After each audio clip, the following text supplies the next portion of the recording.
तो आप सभी बहनों के लिए खुशखबरी लेकर के आए हैं। हम सभी भाई बहनों वीडियो को जल्दी से जल्दी देख लें और चैनल को सब्सक्राइब कर दें। अब इसमें देखिए आपको दिखाई दे रही हैं यहाँ पर ये आपकी उप निदेशक हैं और उप निदेशक से मुलाकात की है कृष्णा प्रजापति ने और उन्होंने अपनी मांगों को रखा। वहाँ पर सभी संगठन गए, सभी संगठनों ने वहाँ पर मुलाकात की। तो बाल विकास विभाग के उप निदेशक हैं। तो अब मैं आपको जानकारी देना चाहूँगी कि इन्होंने इनके लिए क्या क्या यानी इनको ज्ञापन दिया गया है। महिला आंगनबाड़ी कर्मचारी संघ उत्तर प्रदेश सेवा में निदेशक बाल विकास सेवा एवं पोस्टार्ट तृतीय तल इंदिरा भवन लखनऊ। विषय है देखिए महिला आंगनबाड़ियों के समस्याओं के समाधान के संबंध में, यानी महिलाओं की जो समस्या है उनके समस्याओं का समाधान करना है, इसलिए उनको ज्ञापन दिया गया है। महोदय आपको सादर अवगत कराना है और इसका डेट भी देखें तो आप डेट भी देख लें। मैनू आज का ही है, यानी 29/7/2024 का है, तो सही बहन इसको देख भी सकती हैं। और आपको सादर अवगत कराना है कि प्रदेश की आंगनबाड़ी बहनों की विभिन्न समस्याएं हैं, जिसकी वजह से आंगनबाड़ी बहनें बहुत ही परेशान हैं। उक्त समस्याएं आपसे समक्ष सादर और प्रस्तुत हैं। तो देखिए कौन कौन सी समस्या है हमारी बहनों को जिनके लिए उनको ज्ञापन दिया गया है, वो समस्या देखें आप। और इसमें अगर कोई कहीं कमी दिखे तो आप कमेंट बॉक्स में कमेंट अवश्य करें कि इस चीज़ को और रख लेते आप। तो पहली समस्या है आंगनबाड़ी कर्मचारियों के मातृ वंदना योजना के अंतर्गत कराए जाने वाले कार्य को कराया जा रहा है, जिसमें कि आंगनबाड़ी कार्यकर्तियों के उत्तर अतिरिक्त कार्य का भार पड़ रहा है। यह कार्य प्राय आशा बहुओं के द्वारा किया जा रहा था, लेकिन उनसे यह कार्य लेकर आंगनबाड़ी कार्यकर्तियों को दे दिया गया है, जिससे कि आंगनबाड़ी बहनें बहुत ही परेशान हैं। नंबर दूसरा देखने ये बिल्कुल सही है, परेशान नहीं महा परेशान हैं। इसको समस्या का समाधान करें और इसको आंगनबाड़ियों को ना ले दे करके आशाओं को ही रहने दें। दूसरी है मई 2019 से अब तक मोबाइल रिचार्ज की धनराशि सिर्फ एक बार 6 माह के लिए आई थी, उसके बाद अभी तक मोबाइल रिचार्ज की धनराशि प्राप्त नहीं हुई है।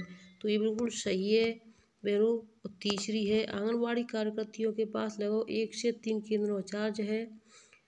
चार्ज प्राप्त केंद्रों का कार्य पूर्ण करने के बाद भी PLI नहीं मिलती, PLI का भुगतान कराया जाए।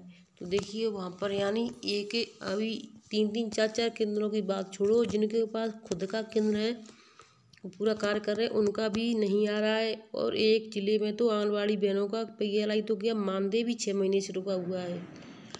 तो देखिए समस्या बहुत गंभीर बढ़ती जा रही है, लेकिन समाधान करने के लिए कोई भी तैयार नहीं है। देखते हैं यानी उप निदेशक कितने दिनों में इन समस्याओं का समाधान कर देती हैं। तो चौथा नंबर देखिए समय समय पर आंगनबाड़ी कार्यकर्तियों सहायिकाओं की समस्याओं के निराकरण हेतु संगठन से वार्ता नहीं की जाती। उक्त के क्रम में विभाग को निर्देशित करें कि मान्यता प्राप्त आंगनबाड़ी कार्यकर्तियों से वार्ता कर समस्याओं का निराकरण कराया जाए।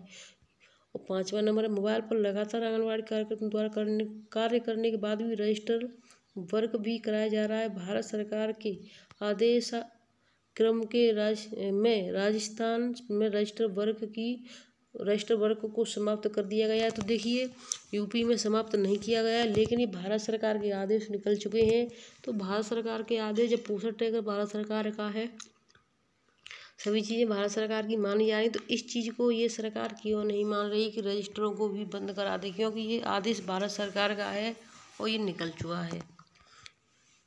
6वां है आंगनबाड़ी कार्यकर्तियों को अधिकारियों द्वारा बुलाई जाने वाली बैठक में कार्यकर्तियों को यात्रा भत्ता दिया जाए।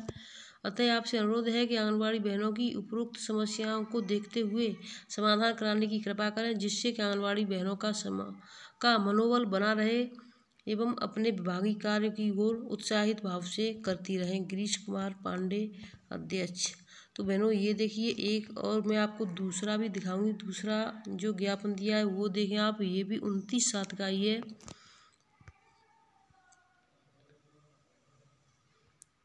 माननीय मुख्यमंत्री जी को भेजा गया है ये। प्रदेश की आंगनबाड़ी महिलाओं को लगभग 7 वर्ष पूर्व दिए गए मोबाइल फ़ोन के खराब एवं वर्ष 2019 के बाद रिचार्ज का पैसा न आने के संबंध में, यानी फ़ोन जो दिए गए हैं वो ख़राब हो चुके हैं और पैसा है वो 2019 से नहीं आ रहा है। तो समस्या ये मुख्यमंत्री जी के लिए भेजा गया है यह ज्ञापन। सादर आपको अवगत कराना है कि प्रदेश की आंगनबाड़ी बहनों को दिए गए मोबाइल जो ज़्यादातर खराब हो चुके हैं। साथ ही आपको यह भी अवगत कराना है कि मोबाइल रिचार्ज वर्ष 2019 के बाद से अभी तक नहीं आया है। आंगनबाड़ी महिलाओं को अपने अल्पतम मानदेय से मोबाइल का रिचार्ज कराना पड़ता है। अब तक मोबाइल रिचार्ज की धनराशि सिर्फ एक बार 6 माह के लिए आई थी। उसके बाद अभी तक मोबाइल रिचार्ज की धनराशि प्राप्त नहीं हुई है, जिसके कारण अत्यधिक कठिनाइयों का सामना करना पड़ रहा है। अतः आपसे अनुरोध है कि उक्त मोबाइल संबंधित समस्या का निराकरण कराने की कृपा करें, जिससे कि आंगनबाड़ी कार्यकर्तियों को मोबाइल संबंधित समस्या का सामना न करना पड़े एवं अपने विभागीय कार्य को सुचारू रूप से करती रहें। गिरीश कुमार पांडे, अध्यक्ष। अब मैं आपको देखिए दूसरा जो आदेश है वो आपको किस किस को कहाँ कहाँ पर देना है ये भी मैं आपको दिखा देती हूँ मैंने। तो ये यानी सभी संगठन एक साथ एकजुट हो जाएं और इसको 1 तारीख से देना शुरू कर दें। तो उसमें आपको क्या क्या करना है ये देखें आप।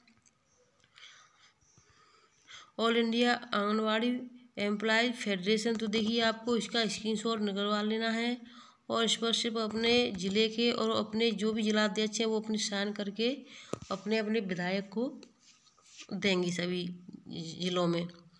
माननीय प्रधानमंत्री महोदया, भारत सरकार नई दिल्ली द्वारा माननीय सांसद जी, यानी ये जो नाम सांसद का है वो नाम डालना है और राज्य डालना है। अगर जो अन्य राज्यों से हैं वो भी इसी को भरेंगी, यानी चाहे बिहार हो, उत्तराखंड हो, हिमाचल हो, तो इस तरीके से वो अपना राज्य डालेंगी, विधायक का नाम डालेंगी। विषय आंगनबाड़ी कार्मिकों के शासकीय कर्मचारी का दर्जा किए जाने के संबंध में। तो ये उत्तर प्रदेश में भी करें, बाकी अन्य राज्यों में भी सभी ने करें। महोदय, विनम्र निवेदन के साथ अवगत कराना है कि केंद्र सरकार के बजट में आंगनबाड़ी कार्यकर्तियों का कोई जगह नहीं दी गई, कार्यकर्ताओं को कोई जगह नहीं दी गई, ना ही कोई मानदेय बढ़ाने का कोई बात की है। बजट में यह भी सुनिश्चित नहीं किया गया कि आंगनबाड़ियों को उनका मानदेय समय पर दिया जाएगा। आंगनबाड़ी कार्यकर्ता सभी सरकारी योजनाओं को लेकर सड़क पर उतरती हैं, घर घर तक उन योजनाओं की जानकारी पहुंचाती हैं, पर आज स्थिति यह है कि उनके खुद के घर चलाने में उन्हें मुसीबत का सामना करना पड़ रहा है। आंगनबाड़ियों को रिटायर के बाद खाली हाथ ही सेवानिवृत्त होना पड़ता है। वर्तमान में भारतवर्ष में 27,34,000 आंगनबाड़ी कार्यकर्ताओं का ना तो कोई वर्तमान है और ना ही कोई भविष्य सुरक्षित है। आंगनबाड़ी संगठन का इसी परिप्रेक्ष्य में मांग पत्र आपको सेवा में प्रेषित है। पहले ही इन्होंने क्या लिखा है इसको देखें। 1 नंबर है, आंगनबाड़ियों को शासकीय कर्मचारी का दर्जा दिया जाए। भारत सरकार के दिशा निर्देशानुसार देश भर में संचालित आंगनबाड़ी केंद्रों पर कार्यरत आंगनबाड़ी कार्यकर्ताओं सहायिकाओं को शासकीय कर्मचारी का दर्जा दिया जाए। प्राय सभी प्रदेशों में इनके साथ संविदा के अलग अलग विभागों में कार्यरत कार्मिकों को समय समय पर नियमित कर्मचारी बनाया जाता है। विडंबना यहाँ यह रही है कि इन महिलाओं के लिए नियमितीकरण की कोई नीति ही अब तक नहीं बनाई गई।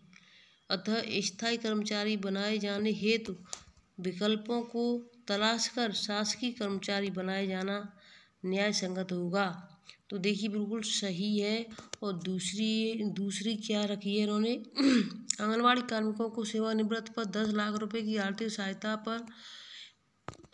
सहायता एवं पेंशन सुविधा ही आंगनबाड़ी कार्यकर्ताओं एवं सहायिकाओं के मानदेय सेवानिवृत्त पर कोई सामाजिक सुरक्षा कवच नहीं है। तो देखिए बाकी राज्यों में आंगनबाड़ी बहनों को रिटायरमेंट होने पर पैसा मिलता है, कहीं 1 लाख तो कहीं 3 लाख तो कहीं 5 लाख। एक राज्य है यूपी, जहाँ पर ना तो पैसा मानदेय सम्मानजनक है और ना ही इनको सेवानिवृत्त पर कोई पैसा मिलता है। यह सुविधा कार्मिकों के लिए अतः सेवानिवृत्त पर जीवन के अंतिम पड़ाव वृद्धावस्था में 10 लाख रुपए नगद भुगतान एवं मासिक नियमित पेंशन लाभ मिले नीति बनाई जाए। यह सुविधा कार्मिकों के लिए वृद्धावस्था में एक लाठी का सहारा होगी। आंगनबाड़ियों के हित में सरकार द्वारा लिया गया निर्णय महिला उत्थान एवं महिला सशक्तिकरण के पक्ष में मील का पत्थर साबित होगा। मान्यवर देश की आंगनबाड़ियों की आवाज़ है। अगर सरकार 1 माह के अंदर निर्णय नहीं लेती है, आंगनबाड़ियों को परमानेंट नहीं करती है, तो पूरे प्रदेश की आंगनबाड़ी सड़कों पर उतरेंगी, आंदोलन करने में मजबूर होंगी, जिसकी जिम्मेदारी शासन प्रशासन की होगी। कार्यक्रम में निम्न आंगनबाड़ी कार्यकर्ता उपस्थित रहे। यहाँ पर देखिए आंगनबाड़ी का जो यानी अपना डालना, अपना नाम डालना है, अपना पद या जिला अध्यक्ष है या ब्लॉक अध्यक्ष हैं, जिले का नाम डालना है, और यहाँ अपना प्रदेश यानी आप किस राज्य से हैं तो ये सब डालना है, और इसे अपने अपने विधायक को देना है, सांसद को देना है, जिससे कि ये सदन में और लोकसभा में ये आवाज़ उठ सके बहनों, जिससे कि हम बहनों का कुछ हो सके।